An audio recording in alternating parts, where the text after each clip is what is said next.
भगवान शिव की भक्ति को कैसे धारण करें, भगवान शंकर का गुणगान कैसे करें, भगवान शिव की अविरल भक्ति को अपने जीवन में कैसे उतारें और कैसे हम शिव तत्व को प्राप्त करें।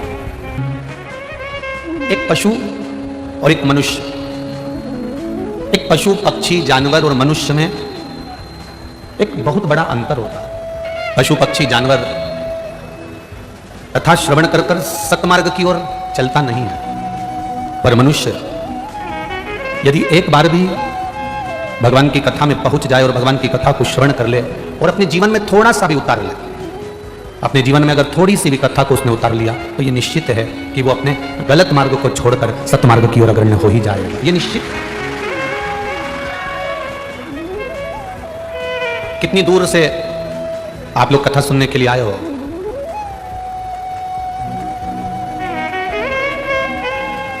ये छत्तीसगढ़ की पहली कथा है जिसमें कथा का पंडाल नहीं लग पाया था और भक्त कथा का पंडाल तो लगा ही नहीं था और भक्त पहले से अपने अपने हिसाब से व्यवस्थाएं संभालने के लिए कथा के पंडाल में आ गए।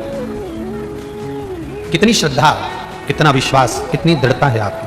उसी तरह रोज शिव महापुराण की कथा जो टीवी पर सुन रहे हैं, जो फेसबुक पर सुन रहे हैं, जो पंडालों में कथा सुन रहे हैं, रोज प्रतिदिन हम कथा सुन रहे हैं। इसका मतलब है हम धीरे धीरे आगे बढ़ते चले जा रहे हैं। अपने घर से चले थे, धीरे धीरे बढ़े थे, बढ़ते बढ़ते गए तो कथा प्राप्त हो गई। उसी तरह रोज कथा सुनते चले जाओगे, बढ़ते चले जाओगे तो एक दिन भोलेनाथ भी प्राप्त हो जाएगा। ये निश्चित है। लोग कहेंगे क्या मिलता है कथा सुनने से? अभी तो सुनी थी, 15 दिन पहले तो सुनी थी, 10 दिन पहले तो सुनी थी। शिव तत्व की प्राप्ति क्या होती है? एक पत्र में देखिए किसी माँ ने लिखा है,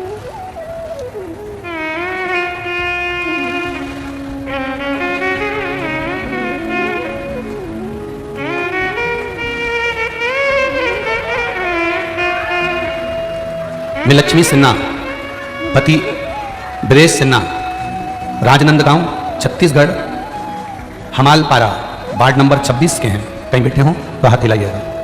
कहीं आप ही हैं? दोनों हाथ हिला दो एक बार से। हाँ, दोनों हाथ हिला दो। मैं लक्ष्मी सिन्हा, पति ब्रेश सिन्हा, राजनंदगांव छत्तीसगढ़, हमालपारा वार्ड नंबर 26 के हैं। हमारी शादी को 17 साल हो गए थे, संतान नहीं थी। सारे डॉक्टरों से इलाज करवाया, रायपुर गए, बिलासपुर गए और भी जहां जहां लोगों ने बताया वहां गए। कई जगह से गोदी भी भरवाई पर संतान नहीं हुई। गुरुदेव, शिव कृपा किसको कहते हैं? किसी ने कहा टीवी पर कथा आती है, आप उस कथा को श्रवण करो। हम पति पत्नी ने कथा सुनना चालू करा। ऐसे कई महाराज की कथा आती थी, विश्वास नहीं जागता था, पर आपने कथा में पशुपति व्रत के बारे में बताया, एक सफेद आंकड़े की जड़ के बारे में बताया। पत्नी ने और मैंने पशुपतिनाथ के व्रत की शुरुआत करी और बाबा की कृपा से 17 साल बाद ऐसी कृपा हुई कि मन में ऐसा भाव जागृत हुआ, एक बार सीहोर चले। सीहोर गए।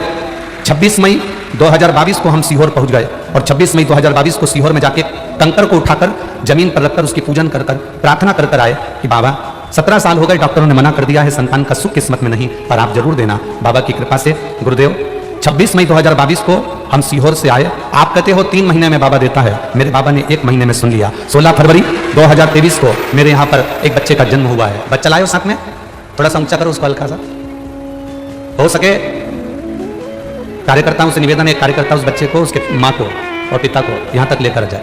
मेरा कार्यकर्ताओं से निवेदन है।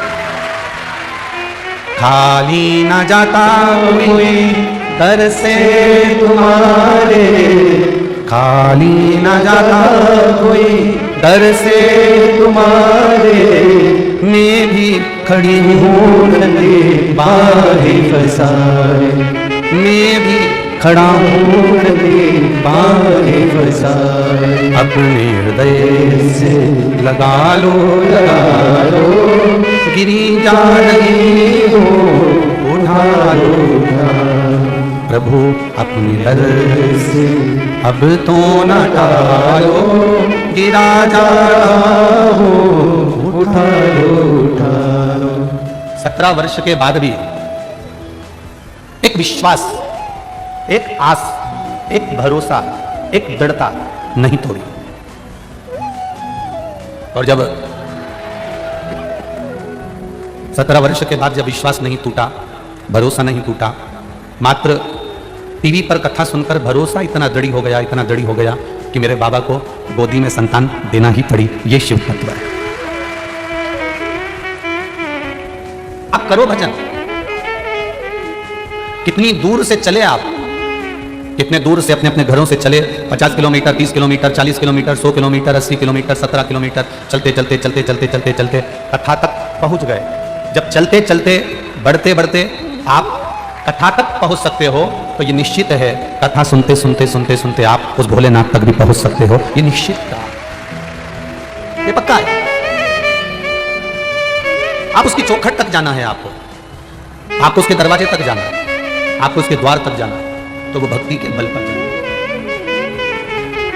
बोल बम का नारा है, हम उसके सहारे, हम उसके बल पर, हम उसके विश्वास पर उसको प्राप्त कर सकते हैं। और जब हमारा भरोसा, हमारा विश्वास जब दृढ़ हो जाएगा तब परमात्मा अवश्य प्राप्त होगा, ये निश्चित है। भरोसा जब दृढ़ हो गया, विश्वास जब पक्का हो गया, परमात्मा मिलेगा। मनुष्य में, जानवर में, पशु में, पक्षी में एक सबसे बड़ा अंतर है। पशु पक्षी जानवर कथा श्रवण कर कर उस पथ पर नहीं चल सकते, पर मनुष्य कथा को श्रवण कर कर भगवान के सतमार्ग के पथ पर चल सकता है, वो भटकता नहीं है, ये निश्चितता।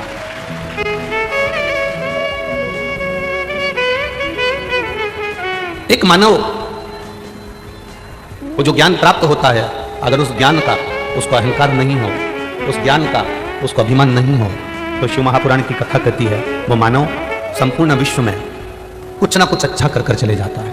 पर जिसको अभिमान आ जावे, ज्ञान का अहम हो जावे, ज्ञान का अहंकार आ जावे, फिर वो परमात्मा को प्राप्त नहीं कर पाता है।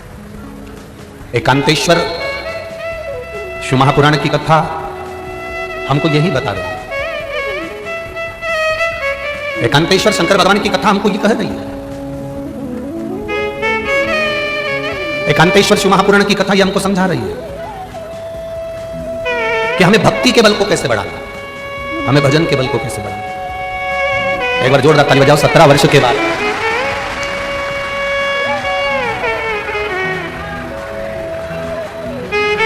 के बाद देवादिदेव महादेव की कृपा से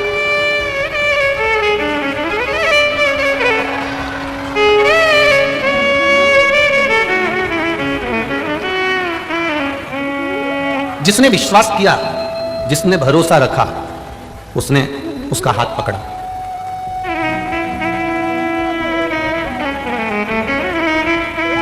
शिव कथा शंकर भगवान को चढ़ाया गया एक लोटा जल खाली नहीं जाता है। जिसने महादेव को एक लोटा जल चढ़ाया है, महादेव ने उसका जल चढ़ाने वाले हाथ को मेरे महादेव ने पकड़ लिया, और पकड़ लिया तो उसको पार लगा दिया।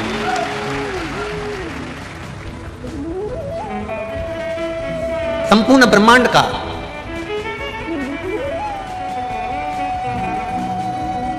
महाराज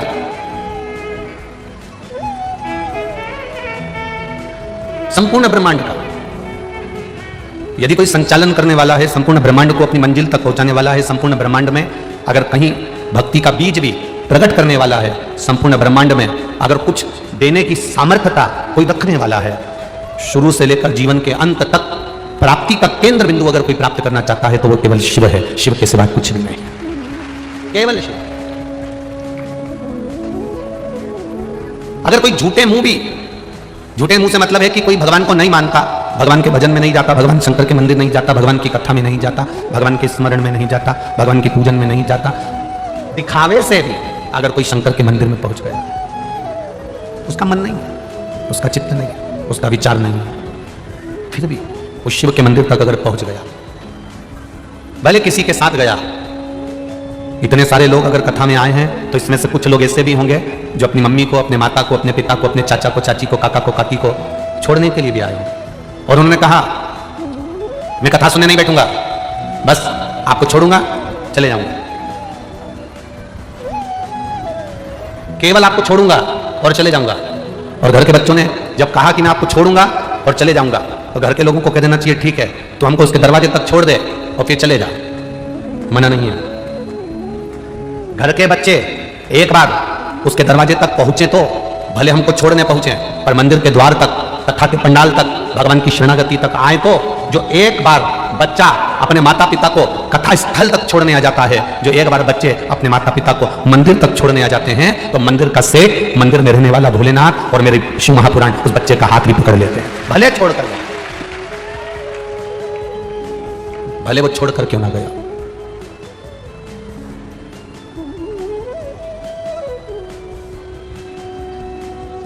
जिसने भले कहा मैं कथा में नहीं बैठूंगा, मेरे पास इतना समय नहीं है कि मैं कथा में बैठूं, छोड़ूंगा चले जाऊंगा, हाँ। पति ने कहा मैं कथा में नहीं बैठूंगा, छोड़ूंगा और चले जाऊंगा, हाँ, कोई बात नहीं, तुम चलो तो छोड़ के तो आओ। जमाई जीजा जब अपनी पत्नी को मायके छोड़ने के लिए जाता है, भले वो दरवाजे पे से छोड़कर चले जाए, पर सम्मान तो मिलता है ना कि जीजा जी आए हैं, जीजा जी आए हैं, बहनोई आया है, पानी पिला दो। भले वो छोड़कर जा रहे हैं, उसने कहा मैं रुकूंगा नहीं, पर दरवाजे तक आए तो जमाई अपनी पत्नी को मायके छोड़ने के लिए आता है, भले अंदर प्रवेश करे ना करे, घर के अंदर आए ना आए, दरवाजे से भी अगर लौट कर जाएगा तो भी सास ससुर उसको तिलक करके 500 रुपए का लिफाफा कपड़े दे देते हैं, क्योंकि जमाई आया है। उसी तरह तुम्हारा बच्चा, तुम्हारा बेटा, तुम्हारी बेटी, तुम्हारे परिवार वाले भले अंदर आए ना आए, बाहर से भी अगर कथा में छोड़कर चले गए तो भी मेरा महादेव कुछ ना कुछ तो दे ही देता है। वो शिव है।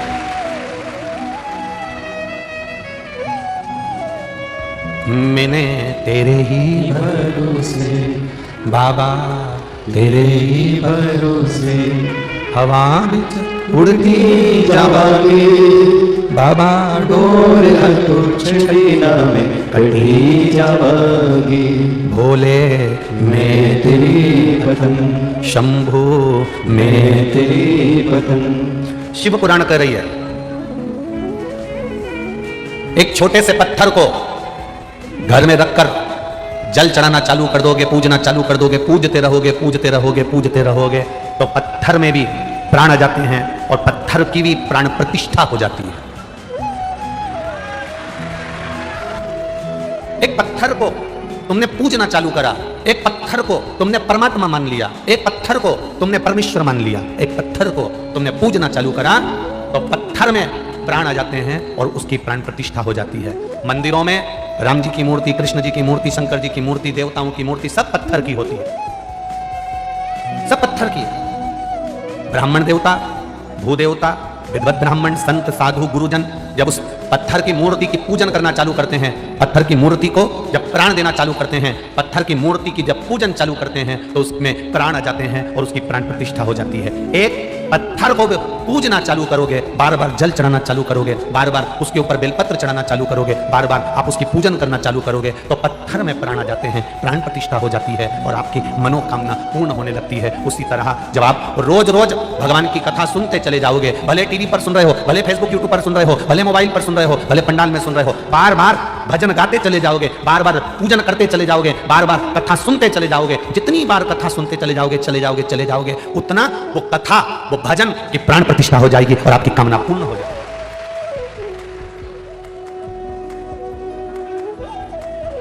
भजन के बल को बढ़ाओ, दिखावे को मत बढ़ाना। आज के जमाने में बहुत नौटंकी चल रही है दादा, बहुत दिखावा चल रहा है। इनके यहाँ जाओगे तो काम हो जाएगा, उनके यहाँ जाओगे तो काम हो जाएगा, इनके यहाँ चले जाओ तो काम हो जाएगा। इतना याद रखना, दुख उसने दिया है तो कोई नहीं काटेगा, किसी की सामर्थ्यता नहीं कि तुम्हारे दुख को काट दे। दुख काटने की सामर्थ्यता केवल महादेव की। सारी दुनिया के लोग लगे रहेंगे। आज के जमाने में ढोंग, प्रपंच, छल, बेईमानी, कपट इतनी ज्यादा मात्रा में हो गई है कि दुनिया के लोग भ्रम में जी रहे हैं, भ्रांतियों में पड़े हुए। अपने कर्म पर विश्वास करना। आप चलकर यहां पहुंचे हो, आपने खुद कर्म किया है, अपने शरीर को कष्ट दिया, इसलिए शिवपुराण तक पहुंचे। कर्म पर विश्वास करना। दुकान पर बैठोगे, काम करोगे, मेहनत करोगे, फल जरूर मिलेगा।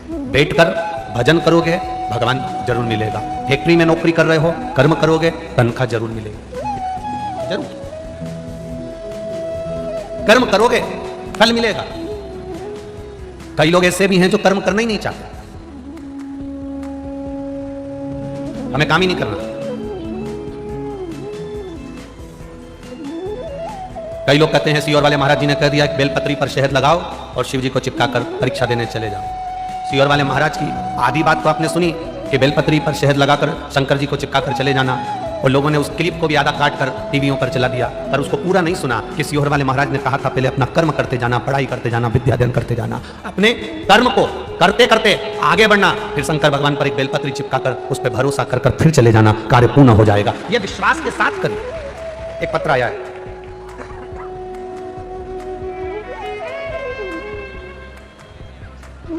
मेरा नाम नाश्ते की प्लेट है, मेरा नाम सरोज सेन है, मैं रायपुर से आई हूँ। सरोज जी कहीं बैठी हो तो हाथ हिलाइएगा। सरोज सेन आप ही हैं, दोनों हाथ ऐसे हिला दीजिए। मेरा नाम सरोज सेन है, ऐसा हाथ हिला दो एक बार। चैनल दिखा कि नहीं दिखा? ठीक है। मेरा नाम सरोज सेन है, मैं रायपुर से आई हूँ। गुरुजी, मैं रायपुर की कथा में भोलेनाथ जी से एक प्रार्थना कर गई थी।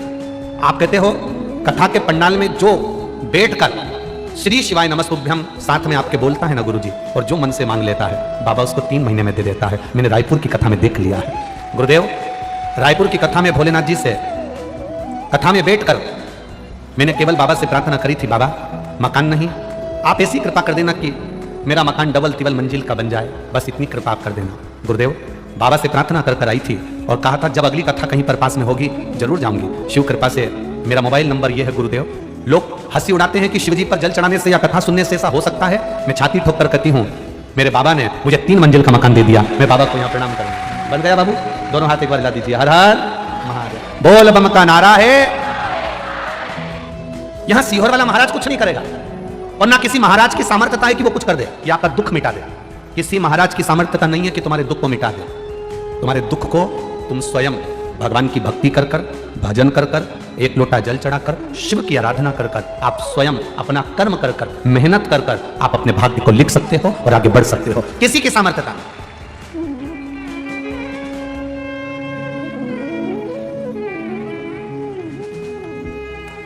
कौन की सामर्थ्यता? लिखने वाला वो है। श्री मार्कंडे बाबा की उम्र कितनी सी थी? श्री मार्कंडू जी ने, उनकी धर्मपत्नी जी ने तब करा, साधना करी, संतान का सुख नहीं है। संतान का सुख नहीं है। देवताओं ने भाग्य लिख दिया कि इसकी किस्मत में संतान का सुख नहीं है। देवताओं का काम है भाग्य लिखना, ब्रह्मा जी का काम है भाग्य लिखना, भगवान विष्णु का काम है भाग्य लिखना। देवताओं ने लिख दिया भाग्य में कि तुम्हारे यहां संतान का सुख नहीं है, तुम्हारे यहां मकान का सुख नहीं है, तुम्हारे यहां नौकरी का सुख नहीं है, तुम्हारे यहां विवाह का सुख नहीं है। लिखने वाले ने लिख दिया कि तुम्हारे भाग्य में यह सुख नहीं है।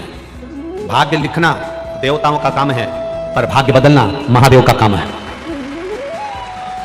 इन्होंने लिख दिया कि इसमें यह सुख नहीं है, उन्होंने लिख दिया कि इसमें भाग्य में तुम्हारी यह लिखा नहीं है। दुनिया में किसी की सामर्थ्यता नहीं कि तुम्हारा भाग्य लिख दे, तुम्हारा भाग्य बता दे। सामर्थ्यता केवल एक देवादिदेव महादेव की है। इंसान को खुद को नहीं मालूम कि उसके साथ में अगला 1 कदम बाद क्या होने वाला है। इंसान को खुद नहीं मालूम कि 2 कदम चलने के बाद क्या होने वाला है।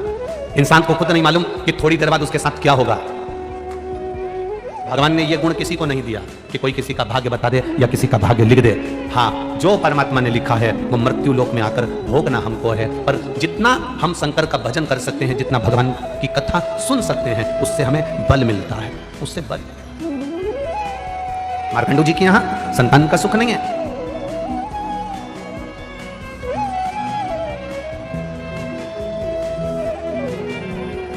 ग्यारह जन्म पहले कौन थे ये मार्कंडू जी?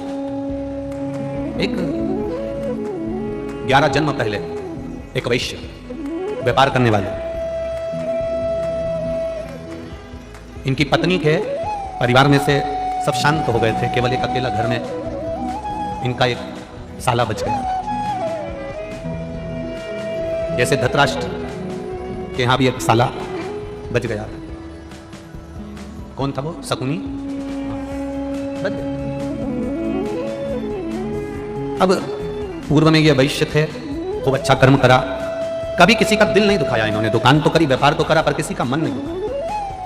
धीरे धीरे साले को दुकान में लगा लिया। साले से इन्होंने एक बात जरूर कही कि देखो किसी का मन नहीं दुखाना है। साले ने कहा जी जीजा जी मैं किसी का मन नहीं दुखाऊंगा, व्यापार करूंगा, अच्छे से करूंगा। साला खुद की कमाई करने के लिए अनाज में कंकर मिलाने लगा, कंकर मट्टी मिलाने लगा। कंकर मट्टी के वजन के बराबर अनाज अलग कर लेता और उसको बेचकर खुद का पैसा बना लेता। अब कर्म की गति देखिए कितनी विचित्र है। कंकर मिट्टी अनाज में बिकने लगा। एक विधवा ब्राह्मणी रहती थी और उस विधवा ब्राह्मणी का 2 पुत्र थे और वो 2 पुत्र इस अनाज को खाए, पेट में उनके पत्थर जम गया, मिट्टी जम गई और वो दोनों पुत्र धीरे धीरे कर मर गए। ब्राह्मणी को मालूम पड़ा, वेदों ने बताया, औषधि देने वाले जितने भी वैदिक आए, जिन्होंने वेद बताए कि तुम्हारे बच्चों के पेट में मिट्टी पत्थर जम गया इसलिए तुम्हारे बच्चे मर गए। विधवा को मालूम पड़ा कि उस सेठ जी के यहाँ से अनाज आता था। सेठ जी के यहाँ पहुंची और जाकर उस विधवा ने उस सेठ जी से कहा, सेठ जी आज मेरे बच्चे मेरे सामने अधोगति में मरे हैं, जब तुम्हारे बच्चे मरेंगे तब तुम्हें मालूम पड़ेगा। और एक जन्म में नहीं, कई जन्म में तुम्हारे बच्चों के साथ यही होगा। सेठ जी के घर में भी 2 लड़के थे, दोनों अधोगति में मर गए। सेठ जी के प्राण छूट गए। गलती करी केवल एक उस साले ने, पर दुकान थी जीजा जी की, व्यापार था जीजा जी का, इसलिए भोगना भी जीजा जी को पड़ा, भोगना भी जीजा जी को।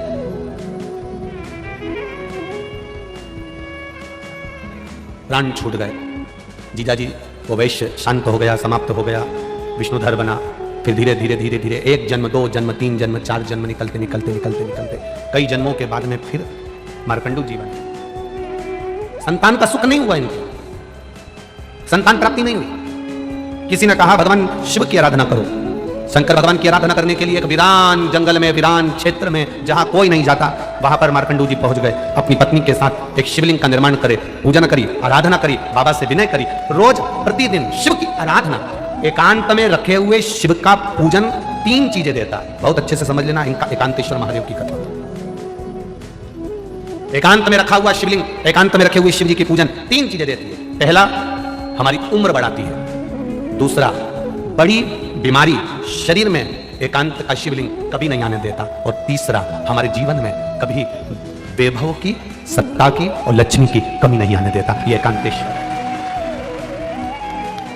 एकांतेश्वर का मतलब क्या है? जो एकांत में बैठा हुआ है, अलमस्त। ऊपर छांव है, नहीं है। मंदिर के ऊपर शिखर है, नहीं है तो भी ठीक, नहीं है तो भी ठीक। ओटले पर शिवलिंग रखा है, अकेला बैठा है। ना तो पार्वती उनके पास में बैठी दिख रही हैं, ना कोई बैठा दिख रहा है, ना गणेश जी दिख रहे हैं, ना कार्तिकेय दिख रहे हैं। बैठे हैं तो ठीक, नहीं है तो अकेला नंदी सामने बैठा है और शिव जी का शिवलिंग रखा है।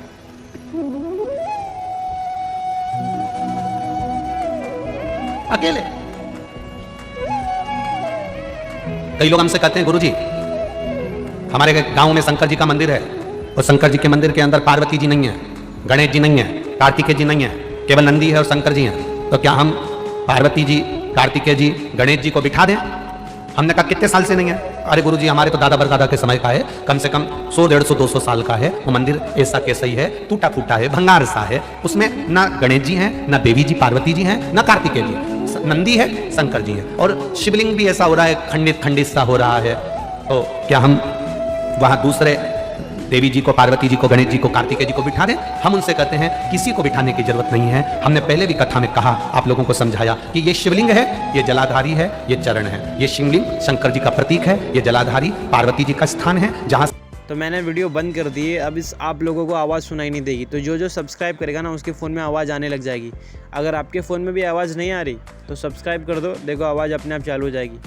आप जैसे ही सब्सक्राइब करोगे आवाज़ अपने आप आने लगेगी। देखो बहुत से लोगों के फ़ोन में आवाज़ आ रही है, आपके फ़ोन में अगर अभी तक आवाज़ नहीं आ रही तो आपने सब्सक्राइब नहीं किया, सब्सक्राइब कर दो, सब्सक्राइब करो। मंदिर है जिस पर बिजली गिरती है, शंकर जी के टुकड़े टुकड़े हो जाते हैं, मक्खन से उसको जोड़ा जाता है, वो भी तो खंडित होता है।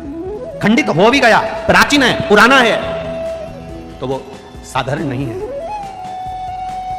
वो भी एकांतेश्वर। भले थोड़ा बहुत अगर उसमें कुछ हो भी गया है तो भी वो शिव के जितने टुकड़े से टुकड़े भी हो जाएं, एक कंकर भी अलग अलग हो गया, एक कंकर भी विभाजित हो गया, तो भी वो शिवलिंग ही कहलाएगा, शिवलिंग के सिवाय कुछ नहीं। प्रयागराज कुंभ, जब प्रयागराज में प्रयाग का मेला भराया था, तब सतुआ बाबा महामंडलेश्वर संतोष जी महाराज जी ने शिव पुराण की कथा शायद 2-3 दिन मिले थे तो शिव चर्चा करी थी, आप लोगों ने सुनी थी टीवी पे, तो उसमें आप लोगों ने श्रवण करा होगा। राम जी जब रावण को मार कर आए, प्रयागराज की भूमि पर पहुंचे, गुरु बाबा का दर्शन करने गए तो गुरु बाबा जी ने कह दिया नहीं नहीं नहीं, तुम पर ब्राह्मण हत्या का दोष लगा है। 1 करोड़ शिवलिंग का निर्माण करोगे तब तुम ब्राह्मण की हत्या से मुक्त होगे। 1 करोड़ शिवलिंग का निर्माण करना पड़ेगा तब तुम ब्राह्मण हत्या से मुक्त होगे। अब राम जी चिंता में पड़ गए कि 1 करोड़ शिवलिंग का निर्माण करने में तुम्हारी पूरी जिंदगी निकल जाएगी। एक शिवलिंग बनाऊंगा, 1 करोड़ शिवलिंग बनाने में पूरा जीवन निकल जाएगा, 1.25 करोड़, 1 करोड़ क्या करा जाए। तब मां गंगा जी से राम जी ने पूछा कि आप बताओ कि शिवलिंग का निर्माण कैसे करा जाए। तो गंगा जी के पास गए, गंगा जी ने कहा चिंता मत करो राम जी, आप गंगा के तट की बालू रेत का शिवलिंग बना लो, उस बालू रेत में छोटे छोटे छोटे छोटे इतने कण होते हैं, मिट्टी का शिवलिंग बना लो, मिट्टी में इतने कण होते हैं, इतने कण होते हैं, मिट्टी में छोटे छोटे ढेर कण, बालू में छोटे छोटे ढेर कण। जब हम दुनिया के लोग हंसते हैं, सावन महीने की जब शिवरात्रि के दिन पूरे विश्व के लोग जब ऑनलाइन शंकर भगवान का शिवलिंग बनाते हैं, पूजन करते हैं, आप लोगों ने करी कि नहीं करी? जब हम सीहोर से या जहां कथा चलती रहती है वहां से सावन महीने की शिवरात्रि पर जब शिवलिंग का निर्माण करवाते हैं, शिवलिंग का पूजन करवाते हैं, उसका लाभ क्या मिलता है जिसने करी उसको मालूम है। मिट्टी का शिवलिंग बनाओ, बालू रेत का शिवलिंग बनाओ, जब हम पूजन करते हैं एक शिवलिंग के पूजन का फल नहीं मिलता, करोड़ों शिवलिंग के पूजन का फल हमारे खाते में चला जाता, करोड़ों। राम जी से कहा कि आप करोड़ों शिवलिंग का निर्माण करो तब तुम ये ब्राह्मण की हत्या से छूटोगे। राम जी ने गंगा जी के कहने पर एक शिवलिंग बालू रेत का बना लिया, उसमें छोटे छोटे जितने जितने कण थे, शिव जी को प्राप्त हो। क्या मिलता है ये कथा में, पंडाल में बैठकर कथा सुनने से? कई लोग कहेंगे इतनी भीड़ पड़ रही है, गर्मी अपार पड़ रही है, इतनी तेज गर्मी, इतनी भीड़, गाड़ी भी दूर खड़ी करना पड़ेगी, पैदल चलना पड़ेगा, घर में बैठकर टीवी पर क्यों नहीं सुन लेते? आस्था चैनल पे 2 बजे से 5 बजे तक आ तो रही है, मोबाइल पर चल तो रही है, क्या करना कथा में जाकर बैठने से? उनको समझा देना 3.5 करोड़ रोम छिद्र ये मनुष्य के शरीर पर हैं। ये 3.5 करोड़ रोम छिद्र प्रतिदिन भगवान ने 3.5 करोड़ बार भगवान का नाम जपने के लिए दिया है। घर में अकेले बैठकर कथा सुनूंगी तो 3.5 करोड़ भजन का फल नहीं मिलेगा, पर कथा के पंडाल में बैठकर कथा सुनूंगी, जब श्री शिवाय नमस्तुभ्यम इतने सारे भक्त एक साथ बोलेंगे, 5 लाख 4 लाख 6 लाख लोग आज भी कथा में आए हैं, ये लाखों भक्त जब एक साथ, अब 5 लाख लोग अगर कथा सुनने आए हैं और 5 बार अगर श्री शिवाय नमस्तुभ्यम 5 लाख लोग एक साथ बोलेंगे तो लाखों में मंत्र जाप हो जाएगा। फिर वापिस महाराज जी बोलेंगे, फिर अपन बोलेंगे, ऐसे 2 3 4 बार अगर बोलने को श्री शिवाय नमस्तुभ्यम प्राप्त हो गया तो 1.25 करोड़ 4 करोड़ 3 करोड़ मंत्र जाप हमारे मुख से एक बार में निकल गया तो हमारा फल अपने आप प्राप्त हो गया। क्यों कहते हैं पंडाल में बैठकर कथा सुनने वाले को 3 महीने के अंदर बाबा झोली भर देता है? हम क्यों कहते हैं कि 3 महीना इंतजार करना? जो लोग बिस्कुट खिला रहे हैं, पानी पिला रहे हैं, किसी को पोहा खिला रहे हैं, आपने अपने तिजोरी के खजाने खोले हैं, अगर इन शंकर के भक्तों के लिए कोई पानी, कोई शरबत, कोई चाय, कोई नाश्ता, कोई भोजन, कोई पूड़ी। आज सुबह की बात है, किसी का सीहोर फोन गया होगा, कोई बिमला प्रजापति करके कोई महिला, उनका फोन गया कि हम बहुत बड़ा भंडारा नहीं कर सकते, तो हमको अगर शंकर जी के भक्त की सेवा करना हो तो क्या करना चाहिए? तो वहां से हमसे पूछा गया तो हमने कहा उनसे कह दो, एक महिला पुरुष जो पंडाल में रह रहा है, जो कथा सुनने दूर से आया है, अपने घर से तुम जो रोटी बनाओगी, पूड़ी बनाओगी, तुम्हारे लिए भोजन बनाओगी, उसमें 3-4 रोटी ज्यादा बन जाती होगी, वो रोटी अचार के साथ लेकर आ जाना और किसी को खिलाकर चले जाना, भंडारे जैसा ही सुख मिलेगा। जरूरी नहीं कि आप 4 लाख लोगों को भोजन कराओगे तो भंडारे का सुख मिलेगा, 50,000 आदमी को पानी पिलाओगे तो भंडारे का सुख मिलेगा। अपने साथ में एक पानी की बोतल ज्यादा लेकर आओ जिससे उठकर जाना नहीं पड़े, किसी को हमारे बीच में आना नहीं पड़े, कोई पानी बांटने वाला हमारे बीच में आएगा तो हमारी कथा छूट जाएगी। एक पानी की बोतल ज्यादा लेकर चलो, किसी को प्यास लगे अपनी पानी की बोतल में से बैसाख के महीने में उसको पानी पिला देना, पूरी जिंदगी भर पुण्य का फल प्राप्त हो जाए। जरूरी नहीं कि हम बहुत बड़ा मंदिर बनाएंगे तो हमारा नाम होगा, मंदिर बड़ा बनाने से नाम नहीं होता। जो भगवान के मंदिर नहीं जाता, जो भगवान की चौखट तक नहीं जाता, जो कभी कथा तक नहीं जाता, जो कभी 1 लोटा जल नहीं चढ़ाता, बड़ा मंदिर बनाने से ज्यादा जरूरी है किसी को मंदिर तक पहुंचा देना और उसका मन में मंदिर का प्रवेश करा देना। ढेर मंदिर बन गए, ढेर सारे मंदिरों का निर्माण हुआ। शिव महापुराण की कथा जब चालू नहीं हुई थी तो आप छत्तीसगढ़ वालों ने भी देखा होगा, इतने मंदिर थे, इतने मंदिर थे, इतने मंदिर थे, कोई मंदिर ही नहीं जाता था, घंटी तक नहीं बजाता था। पंडित जी अकेले घंटी बजाते, उसके बाद में आरती उतारते, आरती उतारकर फिर पंडित जी वापस घंटी बजाते। ये स्थिति मंदिरों की थी। आज के समय में शिव महापुराण की कथा सुनते सुनते सुनते सुनते लोगों के मन में जो भाव जगा, अब पंडित अकेले घर मंदिर में नहीं रहते, अब भक्त भी मंदिर के अंदर रहते। मंदिर तो ढेर बन गए, मंदिर बनते चले गए। हमारी कॉलोनी में मंदिर, हमारी सोसाइटी में मंदिर, हमारी जगह पे मंदिर तो बन गए, पर भक्त नहीं बन पाए थे। वो भक्त कम होते चले गए थे। शिव महापुराण ने उन्हीं भक्तों को केवल मंदिर तक पहुंचाने का कार्य किया है। शिव पुराण ने उन्हें मंदिर तक भेज दिया। जरूरी नहीं कि आप मंदिर बनाओगे तो आपका नाम होगा। आप किसी के हृदय में भी तो मंदिर बना दो। क्यों? भिलाई में कथा चल रही है, तो कथा में गई थी कभी? अपनी पड़ोसन से कह सकती है, क्यों भिलाई में कथा चल रही है, तू नहीं गई कभी कथा में? अरे बहुत भीड़ होती है, मेरा तो मन ही नहीं करता। तो भीड़ में कौन जा रही है? थोड़ा दूर जाके बैठ जाओ, थोड़ा दूर जाकर बैठ जाओ। पंखा ऊपर लटका है, ये देखो ऊपर लटके कि नहीं लटके? लटका है। अरे बोलो तो जम के, हवा कहाँ आ रही है? नीचे। कोई जरूरी है कि तुम पंखड़ी से लटको तभी हवा मिलेगी? अरे बोलो तो जम के। कोई जरूरी है कूलर चल रहा है तो कूलर की हवा सब दूर जाएगी? कोई जरूरी है कि कूलर से चिपको? लाइट हेलोजन वहां जल रही है, उजाला सब दूर आ रहा है। कोई जरूरी है कि तुझे और उजाला चाहिए तो तू हेलोजन से चिपक? नहीं। थोड़े दूर भी पंखे से होगे तो हवा मिलेगी, थोड़ी दूर भी कूलर से होगे तो हवा मिलेगी, थोड़ी दूर भी हेलोजन और लाइट से होगे तो उजाला मिलेगा, थोड़ी दूर भी कथा के पंडाल से रहोगे तो भी शिव मिलेगा। ये निश्चित है। जरूरी नहीं कि तुम, बहुत जरूरी है कि मैं घुस के बैठूंगी। जरूरी आज तो कथा का पहला दिन है, अभी तुम 7 दिन देखना तो सही।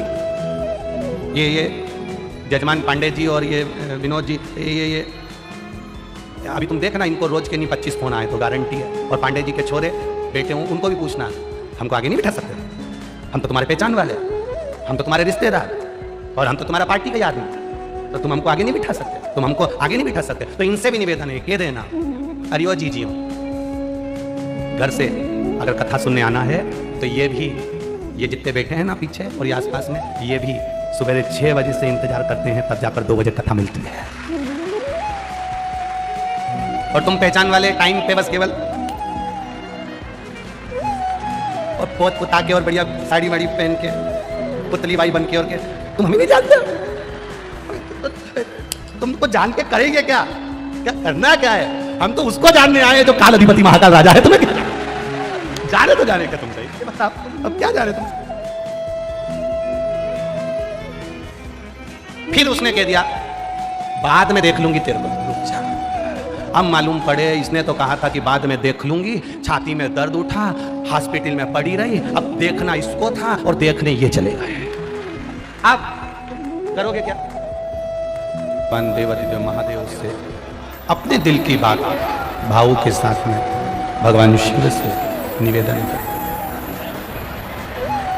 जहां जगह मिल जाए वहां बैठ जाओ और दिल से बाबा देवादिदेव महादेव से अपने हृदय की बात करो, दिल से कहो। बैसाख का महीना है, बाबा से कहो, बाबा आप हमारे छत्तीसगढ़ क्षेत्र में ये पावन शिव महापुराण की कथा चल रही है, ऐसी कृपा, ऐसी दया, ऐसी उदारता मेरे देवादिदेव महादेव की करुणा हो। जहां मौका मिले, जहां जगह मिले वहां बैठकर बोलिए और दिल से प्रार्थना करें।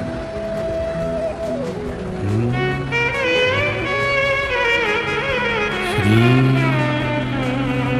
शिवाय नमस्तुभ्यं, श्री शिवाय नमस्तुभ्यं, श्री शिवाय नमस्तुभ्यं, श्री शिवाय नमस्तुभ्यं, श्री शिवाय नमस्तुभ्यं। भोला सब दुख काटो मारा, ओ भोला सब दुख काटो मारा।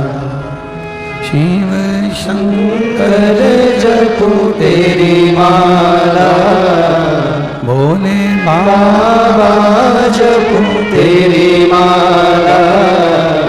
भोला सब दुख काटो मारा, ओ भोला सब दुख काटो मारा। वेश है मंगल मंगलकारी, वेश है मंगल मंगलकारी, शमशाने वासी हमारा, शमशाने वासी हमारा, ओ भोला सब दुख काटो हमारा, ओ भोला सब दुख काटो हमारा। दिल से बाबा से कही गई प्रार्थना स्वीकार करते हैं। शिव कथा कर रही है, दोष तो लग गया, संतान का सुख नहीं था। मार्कंडू बाबा ने अपनी धर्म पत्नी के साथ एकांत में शिव का पूजन किया। आप जिस गांव में रहते हो, आप जिस नगर में रहते हो, आप जिस शहर में रहते हो, आप जिस क्षेत्र में रहते हो, कहीं जाते आते आपको भी कहीं ना कहीं ऐसा शिवलिंग का दर्शन हो जाए जो एकांत में है, कोई नहीं जाता। एकांत 3 चीजें प्रदान करता है वो एकांत का शिवलिंग। एक तो आयु बढ़ाता है, रोग से मुक्ति देगा, वैभव देगा।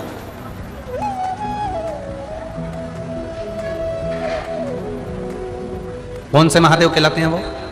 जम जम के बोलो जरा, एकांतेश्वर महादेव। शिव कथा कर रही है,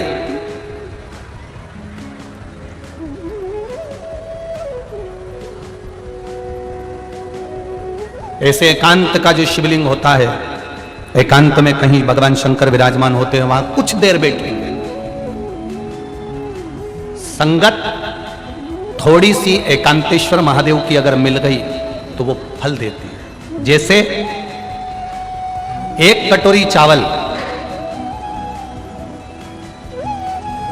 और उस चावल ने अगर पानी का संग कर लिया, अग्नि का संग कर लिया, चावल पानी से जुड़ गया और पानी ने कहा चल मैं तुझे अग्नि का संग करा देता हूं, उसी चावल ने पानी के साथ मिलकर अग्नि का संग कर लिया। चावल 1 कटोरी था, पानी और अग्नि का संग करने से 1 कटोरी चावल पूरा कुकर भर देता है, 1 कटोरी चावल पूरी भगोनी भर देता है, 1 कटोरी चावल पूरा बर्तन भर देता है। चावल 1 कटोरी था, पर पानी का संग मिला, अग्नि का संग मिला तो पूरा कुकर भरा गया, पूरा बर्तन भरा गया। उसी तरह एकांतेश्वर महादेव का जब संग इस संसारिक मनुष्य को प्राप्त होता है तो वो भी खाली झोली भर ही देता है, वो एकांतेश्वर महादेव।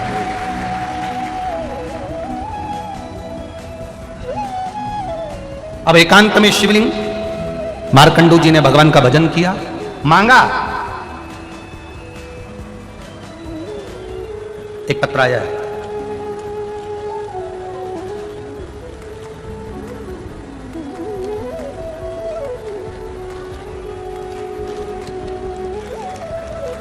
शंभु शरण मांगो घड़ी रे घड़ी दुख काटो, दया करी दर्शन आपो।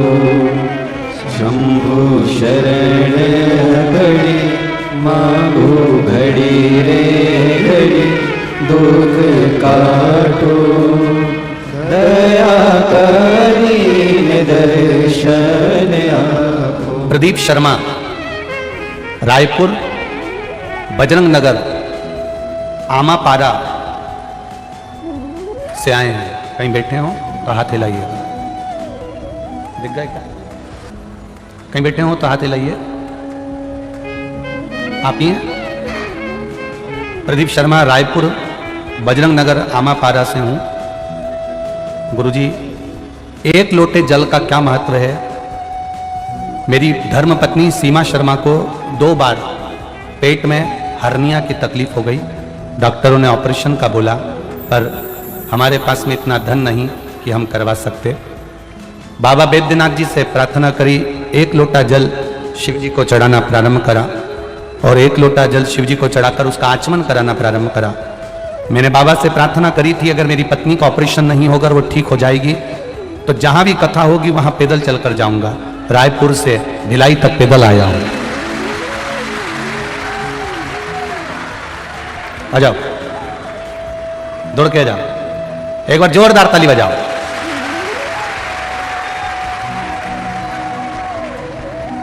अपनी धर्म पत्नी के लिए संकल्प लिया था, अगर उसका ऑपरेशन नहीं होगा, अगर वो ठीक हो जाएगी तो मैं पैदल जहां शिव पुराण की कथा होगी वहां चलकर आऊंगा। बाबा देवादिदेव महादेव।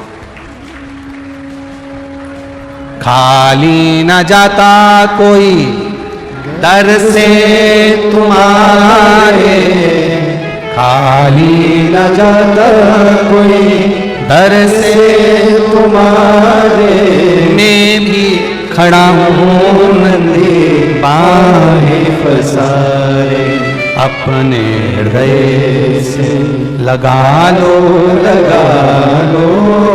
गिरा जा रहा हो, उठा लो प्रभु अपने दर से, अब तो न टालो, गिरा जा रहा हो, उठा लो। एक बार जोरदार ताली बजाएं भाव के साथ।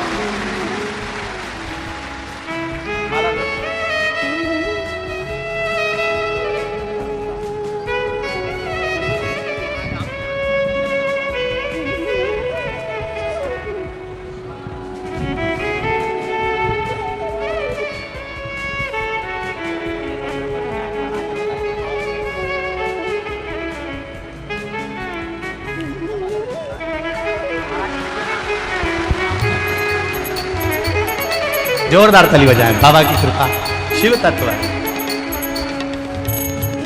एक पत्र बड़ा सुंदर आया, ये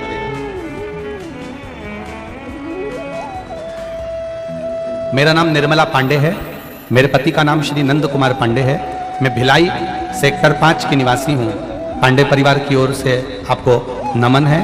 एक लोटे जल का क्या महत्व है गुरुदेव? हम भिलाई वालों से पूछो, हम दिल से बता सकते हैं। मेरे बाबा ने हर कार्य में सफलता दी है गुरुदेव। लोगों को बीपी की बीमारी होती है, शुगर की बीमारी होती है, हमको शिव पुराण की बीमारी हो गई है। गुरुदेव, हमारे घर का एक एक बच्चा शिव मंदिर जाता है, बाबा को जल चढ़ाता है। गुरुदेव, मेरी तबीयत खराब हो गई, मेरे पति मुझे अस्पताल लेकर गए, जहां मेरी सारी जांचें हुई।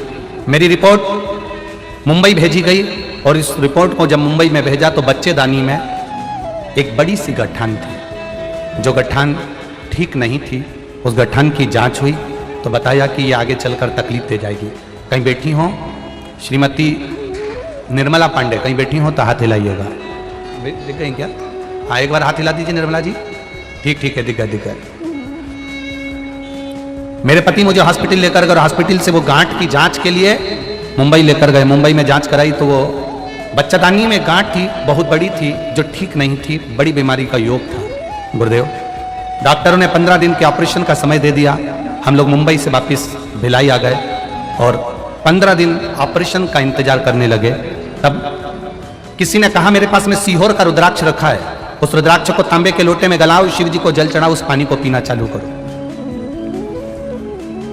सीहोर का रुद्राक्ष है, उसको पानी में गला लो, जल चढ़ा दो।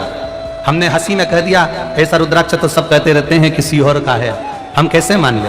आप विश्वास मानो, ये वही रुद्राक्ष है, असर वही करेगा। अगर ना करे तो समझ लेना कि सीहोर का नहीं है। हमने तांबे के लोटे में जल में गलाया, शिव जी को चढ़ाया पानी। 15 दिन का ऑपरेशन का डॉक्टर ने समय दिया था। हमने टिकट करा लिए और तैयारी कर ली और हमने जल चढ़ाकर उसको पिलाना चालू करा, एक बेलपत्री खिलाना चालू करा। बाबा की कृपा से 15वें दिन हम मुंबई हॉस्पिटल में फिर वापिस जांच के लिए और ऑपरेशन के लिए पहुंचे। दूसरी बार जब जांच प्रारंभ हुई, बाबा की कृपा से सारी रिपोर्ट नॉर्मल हो गई और गठान गायब हो गई। उसकी सारी जांचें हम फाइल भेज रहे हैं, उस फाइल में गठान की पूरी जांचें लगी हुई हैं। जो पहले जांच में बताया गया था कि गांठ है बच्चेदानी में, और दूसरी बार उसमें से जांच गायब हो चुकी है। दोनों रिपोर्टें लगाई गई है, दोनों जांच की अलग अलग। ये शिव तत्व है महाराज। ये ओम घड़ी, बैठिए बहन, बैठिए। शिव कृपा,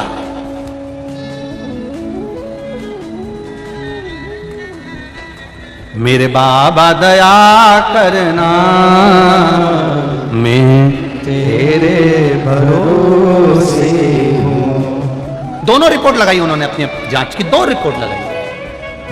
एक जिसमें गांठ बताई है, मुंबई में जाकर जांच चेक कराया गया, बॉम्बे में जाकर 15 दिन हॉस्पिटल में ऑपरेशन का कहा गया, और एक रुद्राक्ष का जल शिव तत्व की प्राप्ति करा दी, वो घड़ी की। शिव कथा कह रहे हैं, विश्वास के साथ मांगा गया, विश्वास के साथ किया गया भजन, खाली नहीं जाए। प्रतिदिन शिव मंदिर तक अगर आप जा रहे हो, प्रतिदिन देवादिदेव महादेव के शिवालय तक आप जा रहे हो, प्रतिदिन 1 लोटा जल शिव को चढ़ा रहे हो, ये मत सोचना कि महादेव तुमको अब भी की अब भी दे देंगे। हो सकता है फाइल थोड़ी सी मोटी हो तो काटने में समय लग रहा होगा, पर खाली नहीं रखेगा, झोली भरकर जरूर भेजेगा, ये निश्चित निश्चित। इतने लाखों की संख्या में आप इस ग्राउंड के अंदर आए हो,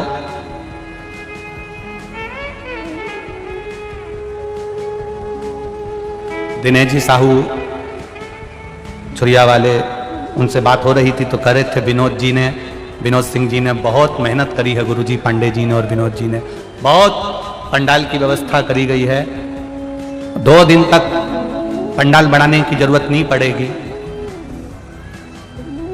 पर पहले दिन ही आसार खत्म हो गए, और इतनी भक्तों की भीड़, जितने नीचे बैठे हैं उससे दुगने आसपास खड़े हैं और बाहर बैठे हैं। ये शिव तत्व, खाली नहीं जाओगे, तुम्हारा विश्वास भोलेनाथ जी डिगने नहीं देगा।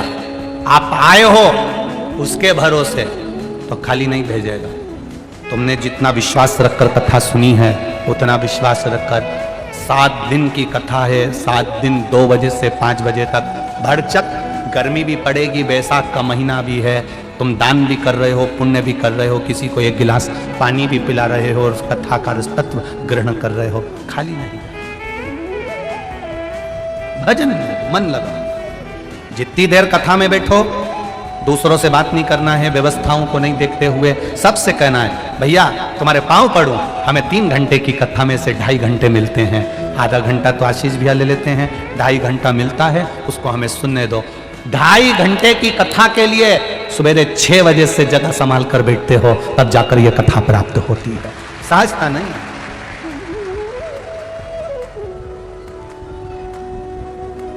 भजन में चित्त लगाओ, जितनी देर बैठो उतनी देर तुम्हारे मुख पर श्री शिवाय नमस्ते, जितनी देर बैठो उतनी देर तुम्हारे मुख पर भगवान का भजन। मार्कंडू जी ने एकांत में शिव जी का पूजन करा, शंकर भगवान प्रकट हो गए, प्रसन्न हो गए।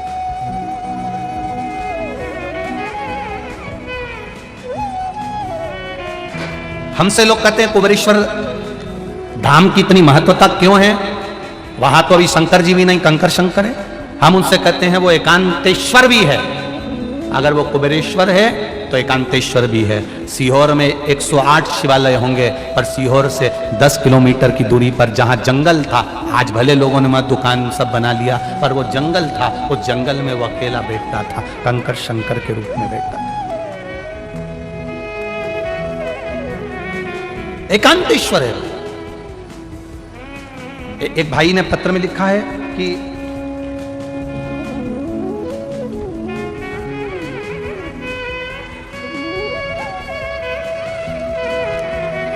मेरा नाम सरिता अवस्थी है, मैं महासमुंद जिले के पिथौरा से हूं, मेरा मोबाइल नंबर ये है, कहीं बैठी हो तो हाथ हिलाइएगा। मेरा नाम सरिता अवस्थी है, कहीं बैठी हो तो हाथ हिलाइएगा। सरिता अवस्थी, कहीं बैठी हो तो हाथ हिलाइएगा। मेरा नाम सरिता अवस्थी है, मैं महासमुंद जिले के पिथौरा से हूं, मेरा मोबाइल नंबर ये है। गुरुदेव 32 साल से सोराइसिस की बीमारी थी, हर प्रकार की दवाई करवाई, डॉक्टर बोलते थे कि यह कभी ठीक नहीं होगी। शरीर में से खुजाल चलना, पोपड़े निकलना, शरीर में से खाल सूख कर झड़ती थी। सोराइसिस की 32 साल से बीमारी थी। गुरुदेव सारे डॉक्टरों का इलाज पूरे भारत की भूमि पर दिल्ली, मुंबई, पुणे तक पहुंच गए, पर सोराइसिस का कोई इलाज नहीं। सब कहते हैं ये मरते दम तक रहती है, शरीर में खुजाल चलती है, पपड़ी निकलती रहती है और खुजालते रहो। सारी दवाइयां करी, आराम नहीं लगा। गुरुदेव, सोराइसिस की बीमारी बढ़ती चली गई, ठीक नहीं हो पा रहे थे। लोग हमको हीन भावना से देखते थे, क्योंकि दिन भर खुजाल चलती थी, उसमें से खाल निकलती रहती थी, झड़ती रहती थी। जहां जाओ लोग दूर बैठते थे हमसे। बाबा, आपने शंकर जी के पास में बैठना सिखा दिया। आप कहते हो सारी समस्या का हल एक लोटा जल होता है। हमने टीवी के माध्यम से सुना था, एक लोटा जल चढ़ाना प्रारंभ करा, जल लेकर आते, पीते और पूरे शरीर पर लगा लेते। गुरुदेव, लोग हंसते, सब लोग ताना भी देते, क्या होगा, इतनी बीमारी बेकार है, मरते दम तक पीछा नहीं छूटेगा। और बाबा की कृपा से गुरुदेव, वो चढ़ा हुआ जल शरीर पे लगा लगा कर पूरी बीमारी ठीक कर ली, और आज दवाई की भी जरूरत नहीं और मेरा पूरा शरीर ठीक है। मैं कथा के पंडाल में बैठी हूं। ये शिव तत्व, ये उघड़ी है। आपका किया विश्वास, आपका किया गया भरोसा टूटेगा नहीं। आयो, आप बहुत दूर दूर से आयो, दिल से सुनना। एकांतेश्वर महादेव की कथा मिली है आपको।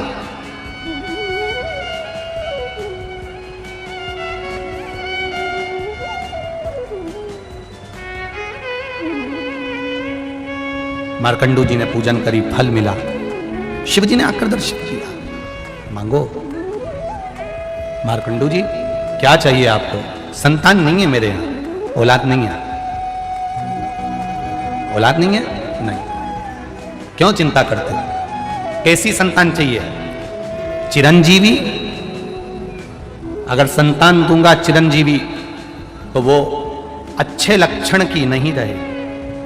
और एक संतान अगर मैं दूंगा आपको, जो तुम्हारे यहां केवल कुछ वर्ष, 12 वर्ष की अवस्था में मर जाएगी, बड़ी ज्ञानवान होगी, तुम्हारा नाम रोशन करने वाली होगी। कैसी संतान चाहिए तुमको, बोलो।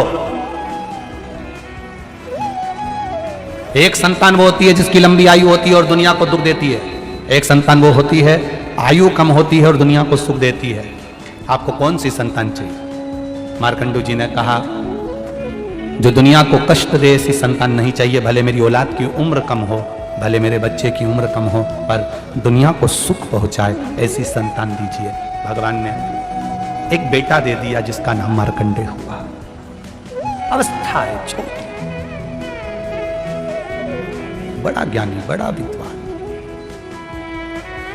10 वर्ष की आयु हो गई, मालूम पड़ा कि ये तो मर जाएगा। 12 वर्ष की केवल आयु है इसकी, क्या करा जाए? एकांत में शिवलिंग का पूजन कर कर अगर बेटा मिल सकता है, तो एकांत में शिवलिंग का पूजन कर कर बेटे की उम्र भी बढ़ सकती है, ये निश्चित है। अभी आपको कथा में कहा, एकांत का शिवलिंग उम्र बढ़ा देता है। एकांत का शिवलिंग हमारी रोग मिटा देता है। एकांत का शिवलिंग हमारा वैभव प्रदान कर देता है। एकांत है। मैं आपसे निवेदन करना चाहूं, इस व्यासपीठ से आप लोगों से कहना चाहूंगा, आप जब अपने गांव से कहीं जा रहे हो, घर से कहीं जा रहे हो, नगर से कहीं जा रहे हो, शहर से कहीं जा रहे हो, क्षेत्र से कहीं जा रहे हो, और गाड़ी से जा रहे हो, मोटरसाइकिल से जा रहे हो, कहीं आपको कोई ऐसा शंकर जी का मंदिर ओटला दिख जाए जो अकेला कोई नहीं हो, तो आप गाड़ी वाले से कहना 10 मिनट रोक ले, 5 मिनट रोक ले, 5 मिनट। आपके पास में जल भी नहीं है, आपके पास में बेलपत्र भी नहीं है, आपके पास में चढ़ाने का कुछ भी नहीं है, मत होने दो। पर एकांत का कोई शिवलिंग मिल जाए, उसके पास जो पेड़ पौधे लगे हों उसकी पत्ती तोड़कर भी शिव जी को चढ़ाकर अपने दिल की बात कहकर चलते बनना, काम सफल। एकांतेश्वर है।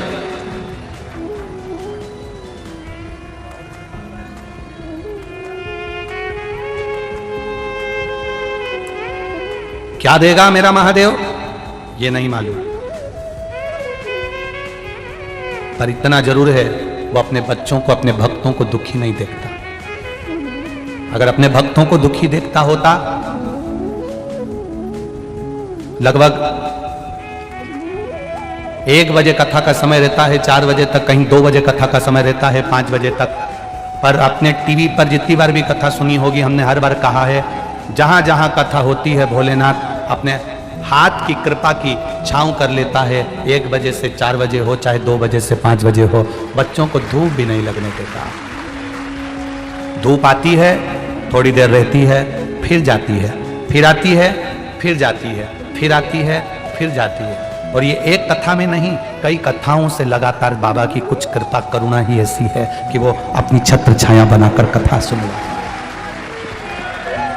कितना पंडाल लगाएंगे? ये यजमान परिवार पांडे जी हो, विनोद जी हो, या अभी महाराष्ट्र में 1 दिन के लिए कथा करने नंदुरबार गए, वहां रघुवंशी जी हो, कितना पंडाल लगाएंगे? उज्जैन की कथा चाहे विठले सेवा समिति हो, कितना लगाएंगे? लगाने वाले लगाते जाएंगे, लगाते जाएंगे, लगाते जाएंगे, भक्त बढ़ते चले जाते हैं। जैसी चिंता विनोद जी पांडे जी को है कि कहाँ बैठेंगे, कहाँ पंडाल लगाना है और कितना बढ़ाना है, ऐसी चिंता मेरे महादेव को रहती है कि कोई आया है, खड़ा है, धूप पड़ रही है, आएगा, छाँव करेगा, चले जाएगा। लोगों को लग नहीं पाएगा कि कब आया और कब चले, कब आता है, कब जाता है। आप अपनी कथा में मस्त रहो, आप अपनी भक्ति में मस्त रहो, वो आएगा जाएगा मालूम ही नहीं। आपकी चित्त वृत्ति परमात्मा में लगी होना चाहिए। अगर एकांत का शिवलिंग मेरे घर में बुढ़ापे में संतान दे सकता है, मार्कंडू जी वृद्ध हो चले थे तब तक उनकी औलाद नहीं थी। एक भाई ने 17 साल का लिखा है, एक भाई ने लिखा मेरे यहां बच्चा होने का तो योग ही डॉक्टर ने मना कर दिया था।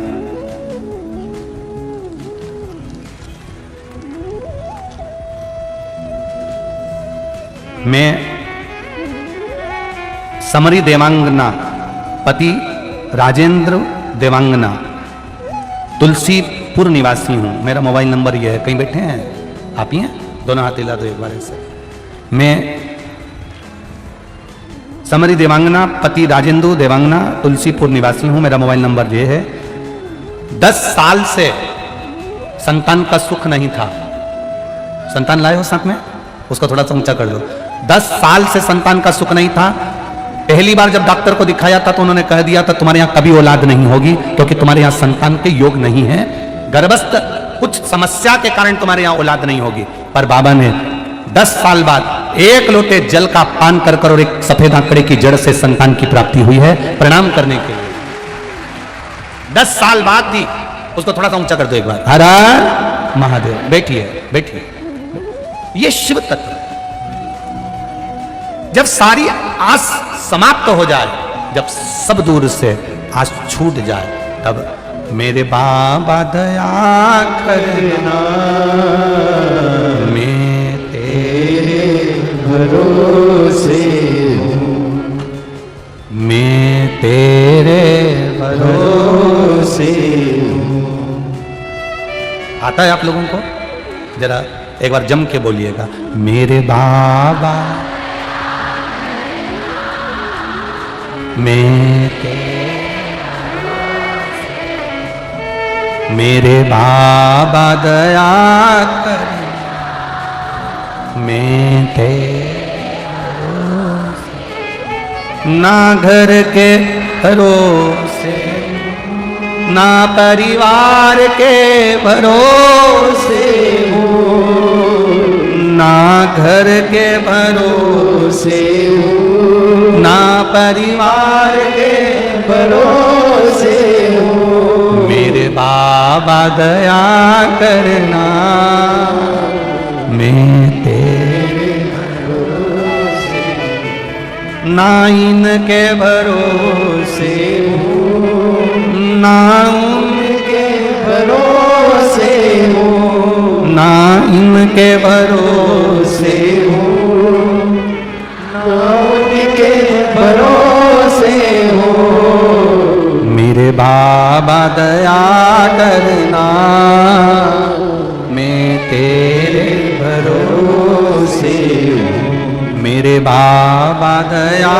करना, मैं तेरे भरोसे हूँ। हम उसके सहारे जी, हम उसके बल पर जी। जब आप ये प्रार्थना करो ना, दिल से करा करो। मैं ते आपको ऐसा महसूस होगा आपके पास में कोई घूम रहा है, वो सुन रहा है जिसको आप सुनाना चाहते हो, वो देख रहा है जिसको आप दिखाना चाहते हो,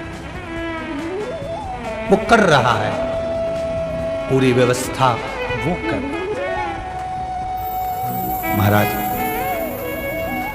मार्कंडे जी 10 वर्ष के हो गए, पिता मार्कंडू जी ने कह दिया अब ये मरने वाला है। माता पिता के सामने मरेगा तो अच्छा नहीं लगेगा। माँ की स्थिति क्या होती है, पिता की स्थिति क्या होती है, ये माता पिता ही जानते हैं। कुंवारी अवस्था में अगर कोई बच्चा मरता है, माता पिता के सामने कोई प्राण छोड़ देता है, उस माता पिता से पूछो उसकी हालत क्या होती है। चले जाएगा। कहा बच्चे को एक ही चीज सिखाई, सबके चरणों को प्रणाम करना सीख जाओ। जब सबके चरणों को प्रणाम करना सीख जाओगे तो अपनी जिंदगी अपने आप सार्थक हो जाएगी। क्या मिलता है प्रणाम करने से, क्या मिलता है नमन करने से, क्या मिलता है? भगवान के चरणों को प्रणाम करो, माता पिता के चरणों को प्रणाम करो, घर के बड़ों को प्रणाम करो, घर के बुजुर्गों को प्रणाम करो। घर के ही नहीं, बाहर का कोई मिल जाए उसको भी नमन करिए। श्री शिवाय नमस्तुभ्यम कहते हुए प्रणाम करते हुए चलिए। क्या मिलेगा? अगर कुछ नहीं मिलेगा तो मुख से आशीर्वाद तो दे देगा।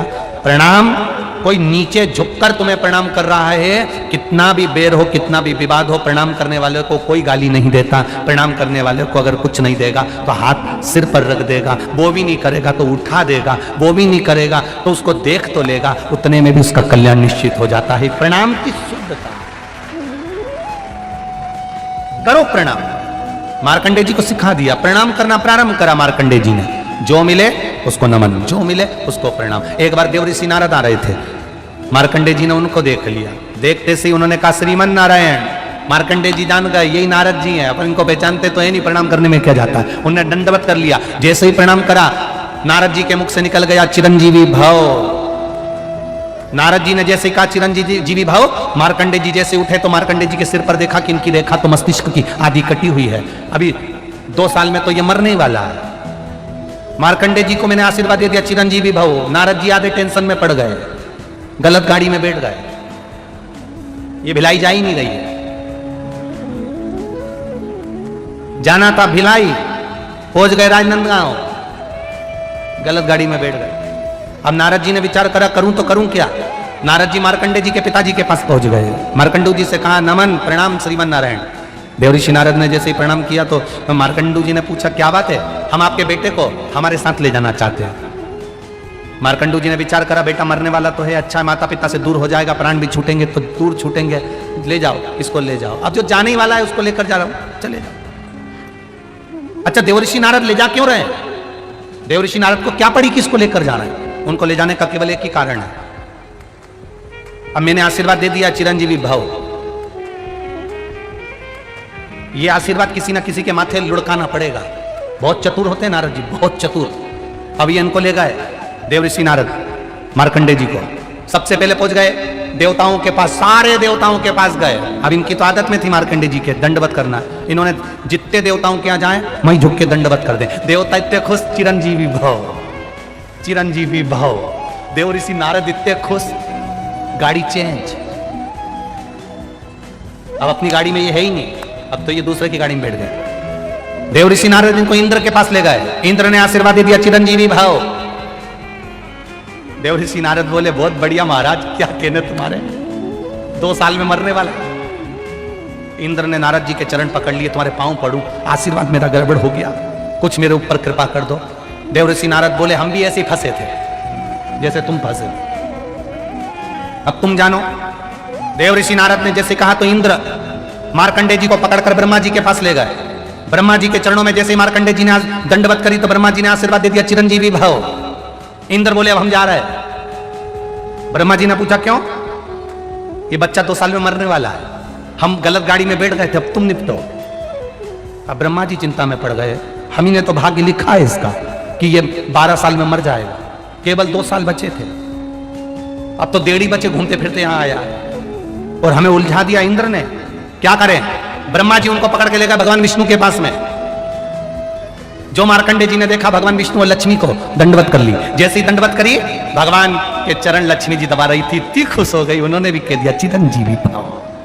इतने में भगवान विष्णु की दृष्टि गई कि लक्ष्मी मेरा पांव छोड़कर किसको आशीर्वाद दे रही है। जो भगवान विष्णु ने देखा तो कोई बच्चा दंडवत कर रहा था, प्रणाम कर रहा था। भगवान विष्णु ने कह दिया चिरंजीवी भव। ब्रह्मा जी बोले अब हम जा रहे हैं। भगवान विष्णु बोले कहां जा रहे हैं? कि हमारी आफत तुमने ले ली। क्या हुआ? भगवान विष्णु ने पूछा तो ब्रह्मा जी बोले इसकी लेखनी में लिखा है ये मर जाएगा 12 साल में, 1.5 साल बचे हैं। भगवान विष्णु ने लक्ष्मी जी से कहा तू हर किसी को आशीर्वाद दे देती है। लक्ष्मी जी बोली मेरे से गलती हो गई थी, तुमने काहे को गलती करी? तुम तो चतुर थे, तुम्हारा नाम चतुर नारायण है, फिर काहे को आशीर्वाद दिया? भगवान विष्णु ने मन में सोचा अब क्या करे। भगवान विष्णु बोले सारे देवताओं के लिखे को पलटने वाला तो केवल एक ही है, और वो देवाधिदेव महादेव है। भगवान विष्णु ने मार्कंडे जी का हाथ पकड़ा, जंगल में ले जाकर बिठा दिया। जंगल में ले जाकर बिठाकर कहा कि यहां पर एक शिवलिंग लेकर स्थापना कर ले, पूजन करना प्रारंभ कर दे। एक बड़ा सा पत्थर उठाकर लेकर आ गए शिवलिंग की आकृति का और रख लिया और उसकी आराधना करना प्रारंभ करी। जल चढ़ाए, बेलपत्री चढ़ाए, पत्ती चढ़ाए, फूल चढ़ाए। भगवान विष्णु चले गए, अकेला शिवलिंग और अकेला मार्कंडे पूजन में ऐसा लीन हो गए, एकांतेश्वर महादेव की भक्ति में ऐसे लीन हो गए, ऐसे लीन हो गए। बार बार भगवान विष्णु लक्ष्मी जी को भेजते, देख के आ महादेव आए कि नहीं आए? क्या भी नहीं आए, नहीं आए। मरने में केवल 2 दिन बाकी थे। यमराज ने अपनी सेना तैयार करी, मरने में 2 दिन बाकी थे। 2 दिन पूरे हो चले, 2 घंटे बाकी थे, 2 घंटे पूरे हो चले, 2 मिनट बाकी थे, 2 मिनट पूरे हो चले और शंकर भगवान का शिवलिंग मार्कंडे जी पकड़े थे। 2 सेकंड में यमदूत नीचे आ रहे थे यमराज के साथ। इतनी देर में महादेव प्रकट होकर कहते हैं मेरा बच्चा कहीं नहीं जा सकता, चिरंजीवी एकांतेश्वर महादेव वहां प्रकट।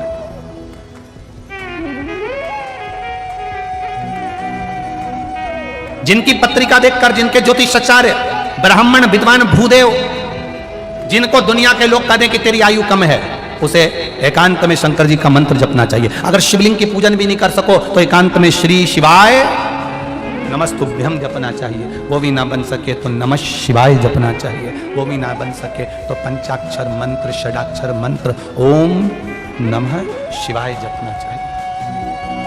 एकांत, और जितना एकांत में बैठकर जपोगे वो उतना मिलेगा।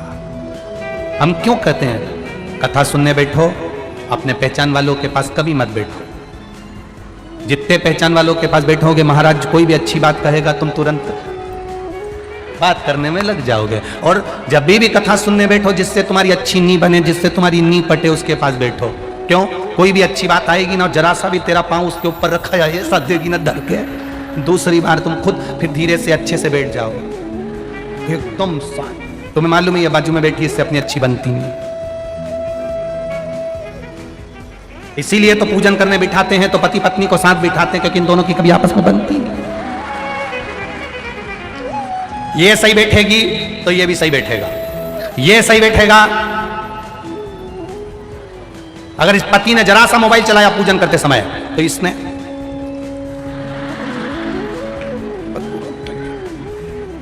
और इसका ध्यान कहीं गया, आधा किलो दूध लिया, झाड़ू लगाते लगाते वहां तक लिया, इतने में पति ने